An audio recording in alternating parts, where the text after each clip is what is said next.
मनुष्यों में गुणसूत्र विकार के बारे में बताएंगे। अब देखिए, मनुष्य में गुणसूत्र विकार ये दो प्रकार के होते हैं। एक को कहते हैं यूप्लॉइडी और दूसरे को कहते हैं एन्यूप्लॉइडी। यूप्लॉइडी में जब परिवर्तन होता है गुणसूत्रों में, वो पूरे के पूरे सेट में होता है। सामान्य संख्या क्या है? n या 2n। तो यहाँ पर क्या है? n या 2n के बजाय ये जो संख्या होती है वो 3n, 4n, 5n हो जाती है, जिसे साधारण भाषा में हम लोग पॉलीप्लॉइडी कहते हैं। इस प्रकार की एबनॉर्मलिटी प्रायः पौधों में पाई जाती है। जंतुओं में, मनुष्यों में इसकी संख्या न के बराबर है। तो फिर समझ लिए, यूप्लॉइडी का तात्पर्य क्या है? जब गुणसूत्रों की संख्या में परिवर्तन पूरे के पूरे सेट में होता है, n एवं 2n के बजाय क्या हो जाए? 3n, 4n, 5n, तो उसे कह देते हैं यूप्लॉइडी। दूसरा प्रकार क्या है? एन्यूप्लॉइडी। यहां पर क्या है? एन्यूप्लॉइडी में गुणसूत्रों की कुल संख्या में परिवर्तन होता है। अर्थात जैसे मनुष्यों में गुणसूत्रों की कुल संख्या 46 होती है, तो 46 के बजाय 47 हो जाए, 45 हो जाए, तो कुल संख्या में जो परिवर्तन होता है उसे क्या कह देते हैं? उसे कहते हैं एन्यूप्लॉइडी। ये एन्यूप्लॉइडी वास्तव में होता कब है? जब मियोसिस की क्रिया अर्थात अर्धसूत्री विभाजन होता है, उस दौरान एक या एक से अधिक जोड़े के गुणसूत्र जो हैं वो दोनों एक ही ध्रुव की ओर चले जाते, एक ही पोल की ओर चले जाते हैं, जिससे गुणसूत्रों की कुल संख्या में, सेट में नहीं, कुल संख्या में परिवर्तन हो जाता है और ऐसी दशा रोगग्रस्त हो जाती है, जिसे साधारण शब्दों में सिंड्रोम का नाम दिया गया है। ये एन्यूप्लॉइडी जो है वो कई प्रकार के होते हैं। इसमें से कुछ प्रमुख प्रकार निम्नलिखित हैं। पहला क्या है?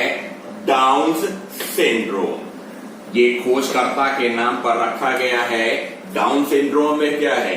गुणसूत्रों की कुल संख्या 47 हो जाती है, और 47 इसलिए हो जाती है कि 21वीं जोड़ी में, वैसे तो गुणसूत्र जोड़े में रहते हैं, लेकिन 21वीं जोड़ी में क्या होता है?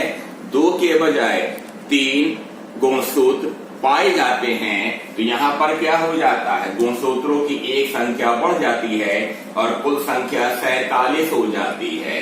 इसे व्यक्त क्या करते हैं? 47 को 2n + 1, 2n का मतलब 46 और +1 ये 47 हो जाएगा, और 2n + 1 दशा को क्या कह देते हैं? ट्राइसोमी। अर्थात चूंकि ये 21वीं जोड़ी है, ऑटोसोम है, इसे कह देते हैं ऑटोसोमल ट्राइसोमी। डाउन सिंड्रोम जो होते हैं, इस रोग से प्रभावित बालक में इनकी आयु कम होती है। इनकी आयु प्रायः 16 से 17 साल की होती है, और ऐसे रोगियों का जो सिर होता है वो गोल हो जाता है, गर्दन जो होती है वो मोटी हो जाती है, ये जो त्वचा है ये खुरदरी होती है, उंगलियां जो होती हैं ये ठूठदार, मतलब किनारे उभरा हुआ रहे, उंगलियां ठूठदार हो जाती हैं, जीभ जो होती है मोटी रहती है, मुख जो होता है खुला रहता है, आंखें तिरछी होती हैं, और ये जो पलकें हैं, मंगोलाइट प्रजाति होती है, इसका नाम सुना होगा आप लोगों ने, मंगोल की भांति पलकें जो हैं वो तिरछी होती हैं, और ये अल्प आयु के होते हैं। ये किसके लक्षण हैं? ये डाउन सिंड्रोम के लक्षण हैं, जिसे नाम दिया गया है डाउन सिंड्रोम। नेक्स्ट, अगला जो प्रकार है वो कहलाता है टर्नर सिंड्रोम।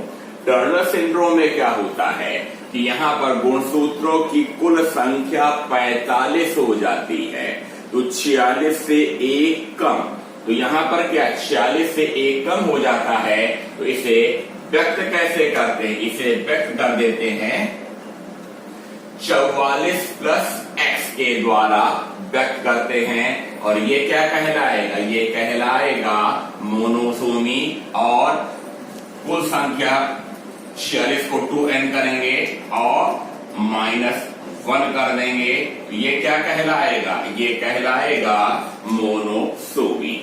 ऐसी स्त्रियां जो होती हैं ये सामान्य रूप से क्या है, इसमें चूंकि लिंग गुणसूत्रों की संख्या 1 कम हो जाती है, अर्थात 44 प्लस x है, अर्थात इसमें एक x गुणसूत्र या कहिए केवल एक ही लिंग गुणसूत्र पाया जाता है।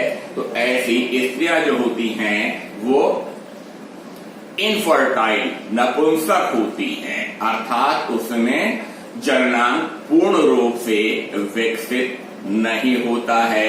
इसे क्या कह देंगे? इसे कह देंगे टर्नर्स सिंड्रोम। इसका जो तीसरा प्रकार है उसे क्या कह देते हैं? Klinefelter syndrome. यहां पर भी क्या है? फिर डाउन सिंड्रोम के समान ही गुणसूत्रों की कुल संख्या कितनी पाई जाती है? 47 पाई जाती है, लेकिन यहां पर क्या है? एक अतिरिक्त गुणसूत्र जो होता है वो लिंग गुणसूत्रों में होता है, अर्थात यहां पर क्या है? इसे व्यक्त कर देंगे 2n प्लस बराबर 47, और इस दशा को क्या कह देंगे? ट्राइसोमी। और सामान्य रूप से ये जब होते हैं तो इसे व्यक्त किया जाता है 44 प्लस XXY।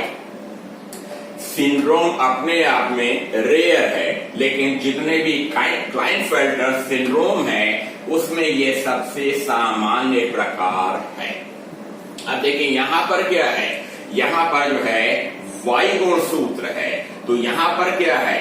ये Y गुणसूत्र होने के कारण है इनमें टेस्टिस अर्थात वृषण पाया जाता है, ठीक है। लेकिन क्या है? एक अतिरिक्त X गुणसूत्र उपस्थित होने के कारण क्या है?